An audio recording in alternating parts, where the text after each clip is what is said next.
এই হচ্ছে মানুষটা যার হার্টের অপারেশন হচ্ছে, ঘটনার দিন সে বাড়ি ফিরছে।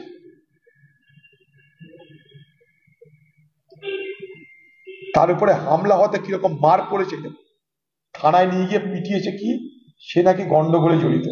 সে হার্টের পেশেন্ট, অপারেশন করে বাড়ি ফিরছে।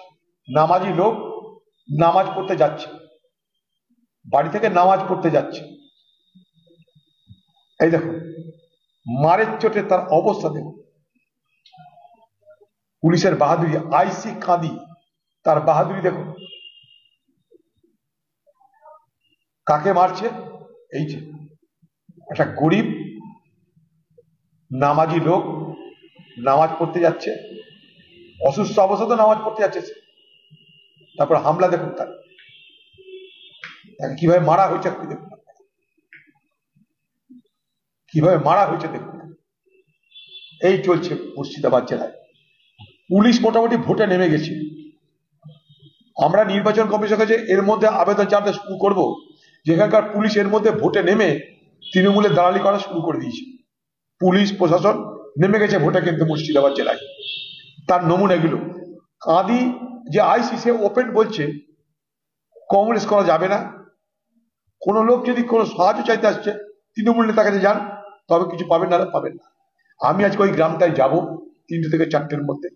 আমরা ওই আইসির বিরুদ্ধে যতদূর আন্দোলন করার করব। এই জিনিস আমরা মুর্শিদাবাদে মানতে রাজি না। কংগ্রেসকে যেন কেউ মনে না করে মুর্শিদাবাদের পুলিশ যে কংগ্রেস বলে কিছু নাই মুর্শিদাবাদে, ভুল করবেন।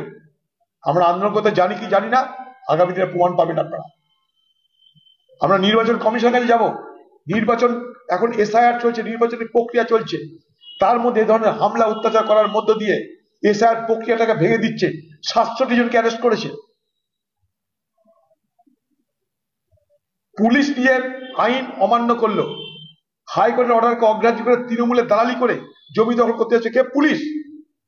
যার জমি তার উপর হামলা করছে পুলিশ, আর সেখানে এসআইআর কাজ বন্ধ হয়ে গেছে। 700 থেকে 80 জনকে থানায় লগায় ভরে দিয়েছে, নন বেলেবল সেকশনে কেস দিয়ে দিয়েছে।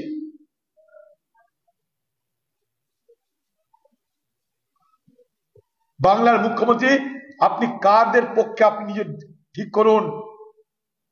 এই মুর্শিদাবাদ জেলার মানুষ শিক্ষা দেবে আগামী দিনে তৃণমূলকে, আমি একথা ভবিষ্যৎবাণী করে দিলাম।